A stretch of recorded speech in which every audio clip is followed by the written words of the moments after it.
Sean bienvenidas y bienvenidos a una emisión más de Aprende en Casa 2, proyecto para el regreso a clases del ciclo escolar 2020-2021.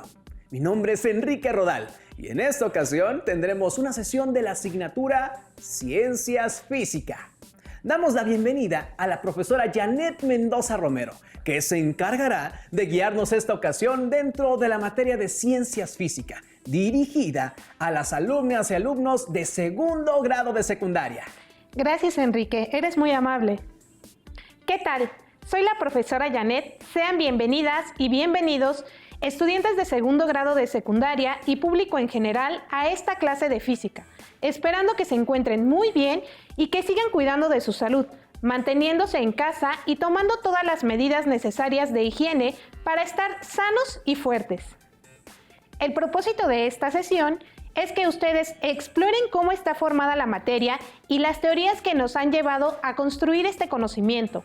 El título de la sesión es Un universo pequeñito e invisible. Les recuerdo que es muy importante participar en las actividades de la sesión. Sugerimos que tengan a la mano cuaderno, lápiz o pluma y su libro de texto. Anoten sus preguntas y reflexiones para que puedan despejarlas más adelante. Ha llegado la hora de poner mucha atención, pero mucha atención. Realicen anotaciones en su cuaderno que incluyan ideas o palabras clave del tema expuesto. Pueden realizar una línea del tiempo de las ilustraciones de los modelos atómicos más representativos en la historia, o bien pueden recrear un modelo atómico. Si tienen alguna duda, pueden buscar información en su libro de texto o también investigar en páginas confiables de Internet. Es el momento de iniciar nuestra clase de física, llamada Un universo pequeñito e invisible. Alumnas y alumnos que nos ven desde casa, respondan las siguientes preguntas. ¿Qué es lo más pequeño que has visto en tu vida? ¿Piensas que eso es lo más pequeño que existe? Escriban las respuestas en su cuaderno. Enrique, ¿qué es lo más pequeño que has visto en tu vida? Déjeme pensarlo, maestra. Recuerdo que un grano de arena es muy pequeño. Sí, podría decir que es lo más pequeño que he visto. Ese es un buen ejemplo de algo que parece pequeño a simple vista. Pero hay cosas más pequeñas. En tu clase de biología, ¿alguna vez hablaron de lo que compone a los seres vivos? Y es verdad. En biología se mencionó que había una unidad estructural que eran como los ladrillos que formaban a todos los seres que estaban vivos, como las plantas, los animales, y a nosotros, los humanos. Pero son tan pequeñas que a simple vista no las podemos ver. Tenemos que utilizar un microscopio. Y sí que son pequeñas. Así es, las células son pequeñas, pero debes saber que hay cosas aún más chiquitas que ellas. ¿Cómo? ¿Cómo qué, maestra? Si las células ya son muy pequeñas, no podría imaginar algo aún más chico que eso. Sí, Enrique, pero a pesar de que las células son pequeñitas, ellas a su vez están conformadas por estructuras como las membranas, el núcleo y otros organelos, y estos también están formados por otras cosas más chiquitas.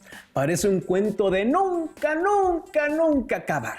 ¿Llegaremos a un punto donde lo que observamos ya no se puede dividir en algo más pequeño? Fíjate que la idea de saber qué es lo más pequeño que existe ha sido una pregunta que se ha hecho el ser humano desde hace siglos. Para que entendamos desde cuándo nos hemos hecho esta pregunta, debemos empezar hablando de una cultura que tuvo origen en la antigua Grecia.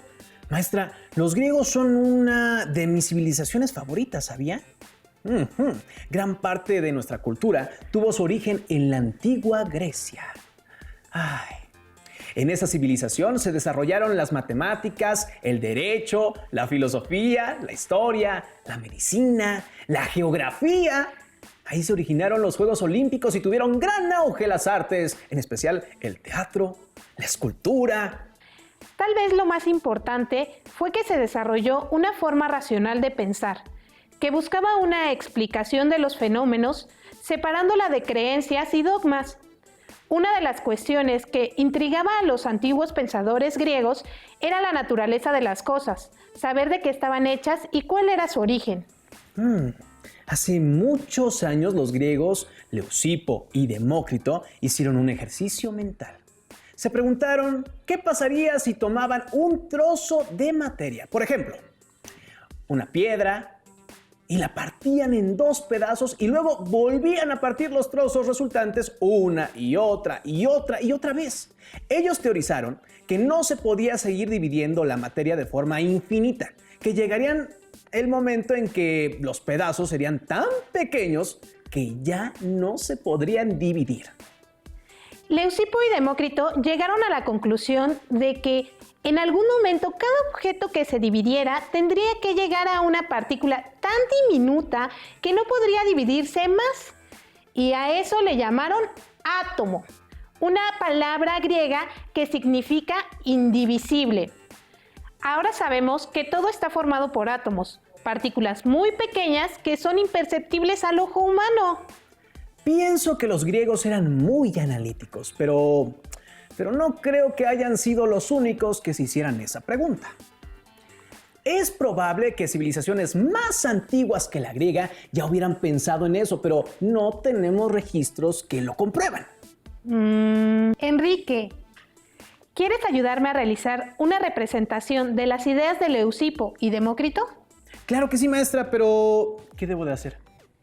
Mira, como Leucipo y Demócrito decían que se obtenía un átomo al cortar un material una y otra vez sucesivamente hasta que llegara el punto donde no se pudiera dividir más, vas a replicarlo con una hoja de papel. Tómala y rómpela hasta que ya no puedas dividirla más. Qué bueno que no fue una piedra.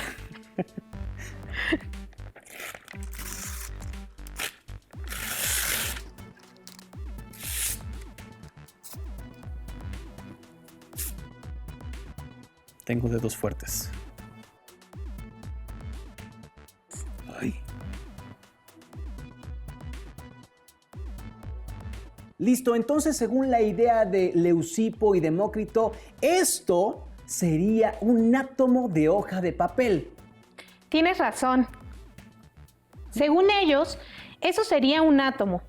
Debemos decir que los filósofos griegos no hacían experimentos para comprobar sus hipótesis, ya que todo lo desarrollaban por medio del razonamiento lógico. Pero sus ideas sirvieron de fundamento para los investigadores experimentales posteriores a ellos. Oiga, maestra, hay veces que cuando entra luz por una ventana se ven pequeñas partículas flotando. ¿Esos son átomos? No, Enrique. Eso es polvo. Los átomos son aún más pequeños. Acuérdate de las células. Ellas son tan pequeñas que no se pueden ver a simple vista. Se necesita un microscopio para observarlas. Tomemos en cuenta que las células, como toda la materia que nos rodea, está constituida por átomos. Imagínate qué tan pequeños son. Pues sí, no podemos ver las células, mucho menos los átomos que lo conforman. ¿Qué tan pequeños son los átomos comparados con las células? Pues aproximadamente 10 billones de veces más pequeños, dependiendo del tipo de célula. Es un número tan impresionante. Sí que son pequeños los átomos. Maestra, me pregunto, si hoy en día sigue vigente la definición de átomo que postularon los filósofos griegos, ¿seguimos pensando que es algo que no se puede dividir? Hoy en día decimos que el átomo es la unidad más pequeña de la que puede estar constituido un elemento químico. Cada sólido, líquido, gas o plasma se compone de átomos. Pero Leucipo y Demócrito decían que el átomo era la parte más pequeña de un objeto, que ya no podría dividirse más. Mi pregunta sería, sí, ¿por qué en la definición que acaba de decir no mencionan que el átomo es indivisible? Bueno, Enrique, las ideas de esos filósofos griegos ya son muy antiguas y con el paso del tiempo, los científicos fueron aportando más evidencias que establecen un modelo atómico donde el átomo no es indivisible ni lo más pequeño que existe. Sí recuerdas que es un modelo en la ciencia, ¿verdad, Enrique? Maestra, hasta la pregunta ofende. Un modelo en la ciencia es una representación de sistemas o procesos científicos, los cuales tienen el fin de analizar, describir, explicar o predecir algún fenómeno. ¿Qué tal? Así es, Enrique. En esta sesión analizaremos un modelo en específico. ¿Te imaginas de cuál hablaremos? Claro, el modelo atómico. ¡Es correcto! Estos modelos son una representación gráfica o simbólica de los átomos que permiten describir cómo se comportan y organizan. Maestra, ¿pero por qué dice modelos y no modelo? ¿Quiere decir que hay más de un modelo atómico? Sí, así es. De hecho, actualmente no usamos el modelo de los griegos. No definimos el átomo como la parte que ya no se puede dividir. Debemos recordar que si un modelo no describe correctamente algún fenómeno, será sustituido por otro que sí lo haga. Me gustaría que revisáramos algunos modelos que realizaron distintos científicos a lo largo del tiempo para representar el átomo, hasta llegar al modelo actual. Para eso, veamos el siguiente video. Hola, ¿sabías que desde la antigüedad el ser humano ha querido saber cuál es la porción más pequeña de la materia? Las múltiples respuestas a esta pregunta dieron origen a diferentes modelos, y estos a una de las teorías científicas más importantes, la teoría atómica. La historia del átomo se gestó hace más de 2000 años, en la antigua Grecia, cuando los filósofos comenzaron a especular sobre la naturaleza de la materia. Durante 21 siglos, estas reflexiones fueron prácticamente abandonadas, hasta que gradualmente, diversos científicos encontraron evidencias de la estructura de la materia. Uno de ellos fue el químico y físico inglés, John Dalton, quien desarrolló el primer modelo científico del átomo. Dalton representó al átomo como una esfera minúscula. Para Dalton, cada elemento estaba formado por átomos iguales entre sí, pero que a su vez eran distintos a los de otro elemento. A mitad del siglo XIX, el modelo de Dalton fue insuficiente, pues no permitía explicar fenómenos de la naturaleza como las descargas eléctricas o rayos en la atmósfera. Para indagar más en esto, se diseñaron varios experimentos y entre los más famosos se encontraron los realizados con tubos de vidrio al vacío, dentro de los cuales había dos electrodos conectados a una fuente de energía, uno positivo, el ánodo, y otro negativo, el cátodo. Cuando el cátodo se calentaba, producía haces de luz, denominados rayos catódicos. El científico inglés Joseph John Thomson creía que estos rayos eran partículas, y para comprobarlo, expuso el haz de luz a campos eléctricos y magnéticos. Thomson descubrió que los átomos podían separarse al arrancarles las partículas con carga que los conformaban, y denominó a estas partículas electrones. También planteó la idea de que los electrones estaban envueltos por una nube de carga positiva que neutralizaba su carga negativa, y que se distribuía homogéneamente en el átomo. Finalmente, en 1904, Thomson presentó el modelo atómico denominado pastel con pasas, en el cual la región del pastel representa la carga positiva y las pasas a los electrones con carga negativa. Años más tarde, el físico y químico neozelandés Ernest Rutherford verificó experimentalmente si el modelo de su maestro era correcto. Por años, Rutherford estudió unas partículas a las que denominó alfa, que eran emitidas a gran velocidad por ciertos materiales radioactivos. Este investigador bombardeó delgadas laminillas de oro y de otros metales con partículas alfa y observó su trayectoria. La mayor parte de las partículas atravesaban las laminillas sin problema, pero algunas rebotaban casi en la misma dirección de donde provenían, como si fueran repelidas por alguna fuerza, algo que no se pudo explicar con el modelo de Thomson. Rutherford sugirió entonces que la repulsión se debía a que la carga positiva del átomo no se encontraba distribuida homogéneamente, sino localizada en lo que denominó el núcleo del átomo, mientras que los electrones se encontraban alejados de él, girando a su alrededor y en número suficiente para compensar la carga positiva del núcleo. Así nació el modelo del átomo de Rutherford, con protones, partículas positivas que conformaban el núcleo. Este modelo dio a pie a que en 1913 el físico danés Niels Bohr, estudiante de Rutherford, desarrollara otro modelo atómico a partir de las observaciones de fenómenos luminosos, como cuando la luz blanca pasa a través de una gota de agua o de un prisma transparente y se descompone en los distintos colores que la forman. Bohr aplicó los conocimientos derivados de estas observaciones a un átomo de hidrógeno y propuso su modelo atómico, en el cual el electrón giraba en órbitas circulares concéntricas alrededor del núcleo, pero solo en órbitas específicas. Cuando un átomo recibía energía del exterior, entraba en un estado de excitación y absorbía cierta cantidad de esa energía, lo que lo obligaba a pasar a órbitas superiores. Y cuando el electrón salía del estado de excitación, regresaba a órbitas inferiores y desprendía energía que se manifestaba como luz. De acuerdo con Bohr, las órbitas contenían una cantidad de energía. Por esta razón las llamó capas o niveles y las identificó con letras, por ejemplo, K, L, M y N, y en cada nivel ubicó un determinado número de electrones. La teoría de Bohr se ocupó solamente del átomo de hidrógeno, pero otros científicos utilizaron átomos con más electrones. En 1916, Arnold Sommerfeld modificó el modelo atómico de Bohr y planteó que los electrones no solamente se movían en órbitas circulares, sino también de forma elíptica, y que su orientación se debía a la presencia de campos magnéticos, por lo que propuso subniveles de energía.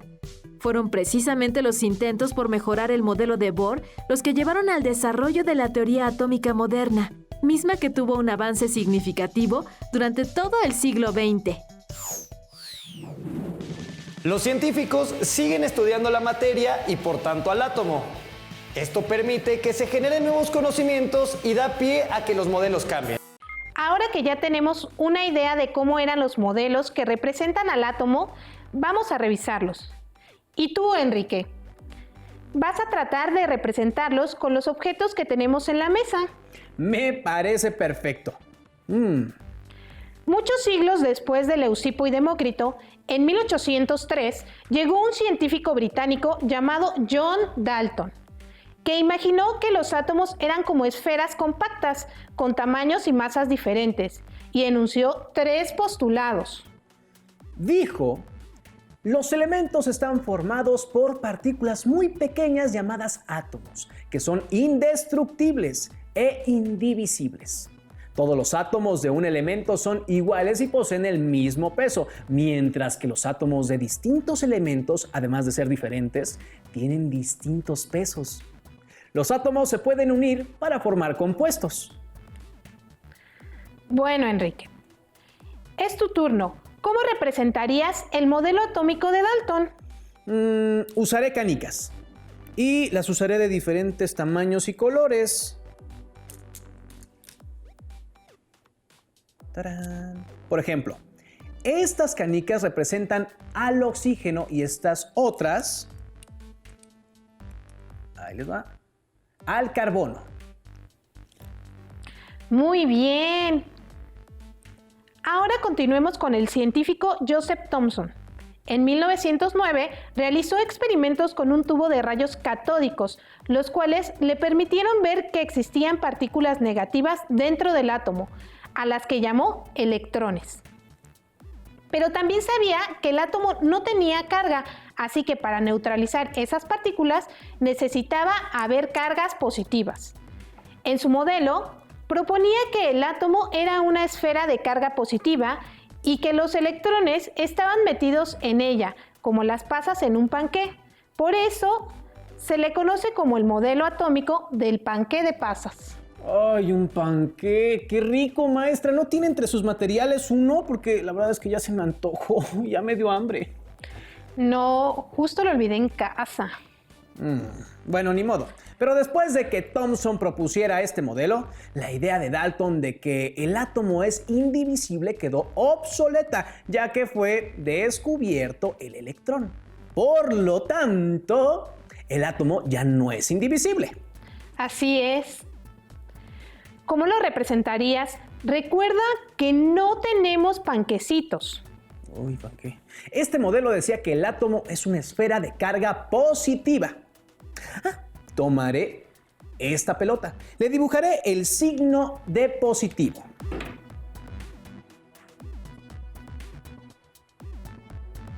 Y con estas bolitas de unicel partidas a la mitad, voy a representar a los electrones.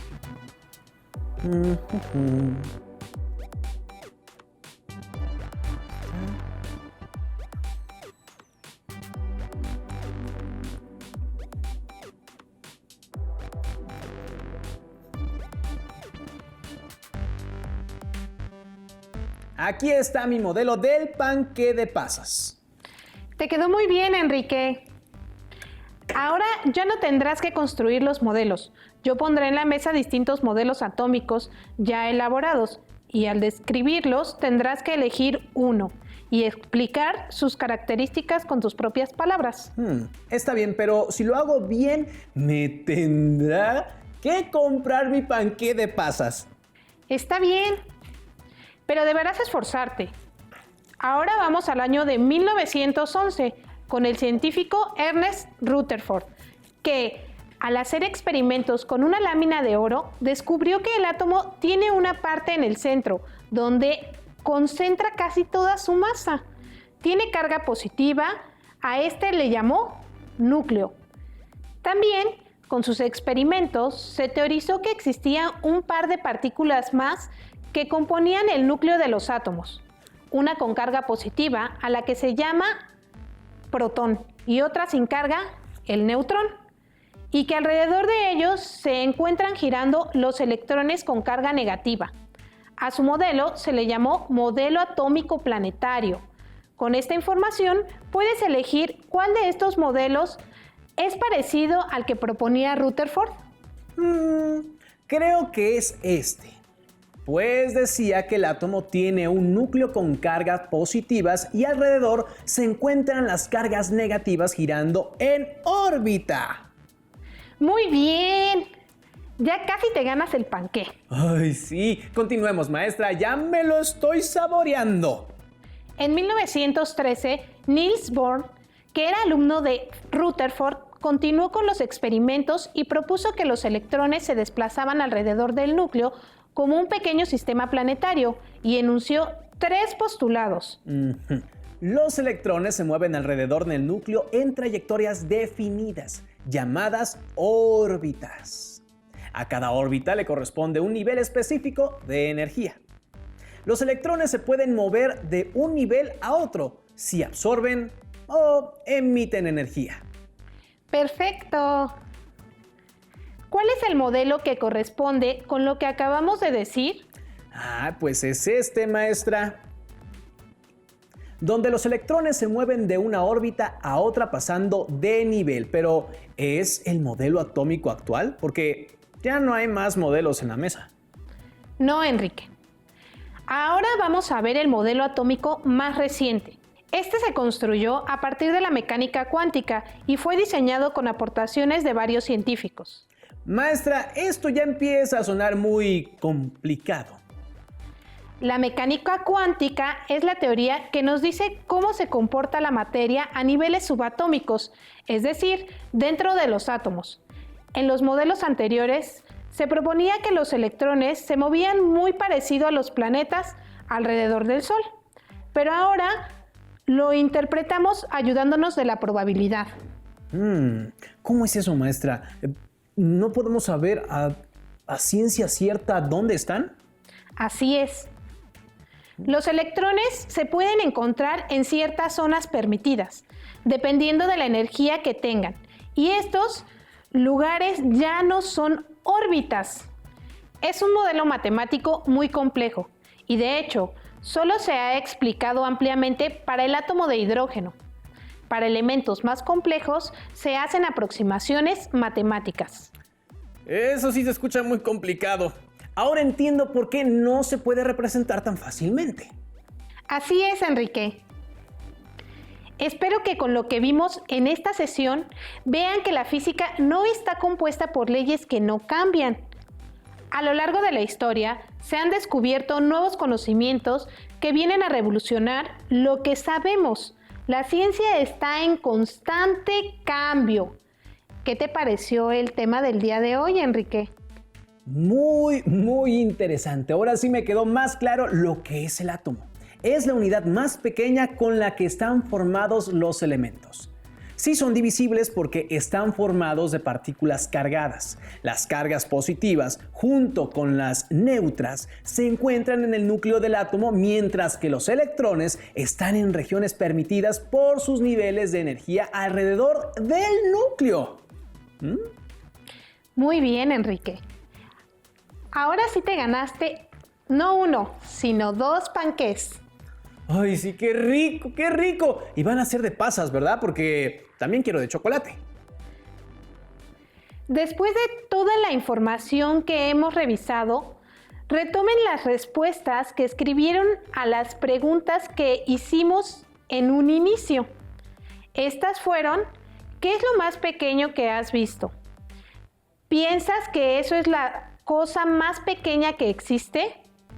Comparen lo que escribieron con lo que ahora saben y complementen sus respuestas si creen que es necesario. No olviden que si tienen dudas o quieren investigar más, consulten su libro de texto o fuentes de información confiables. Me dio gusto acompañarlos. Me despido de ustedes recordándoles que deben seguir las indicaciones de higiene y salud para que no se enfermen. Agradezco su intervención en la sesión maestra y a ustedes los invitamos a no perderse la próxima sesión. ¡Hasta pronto!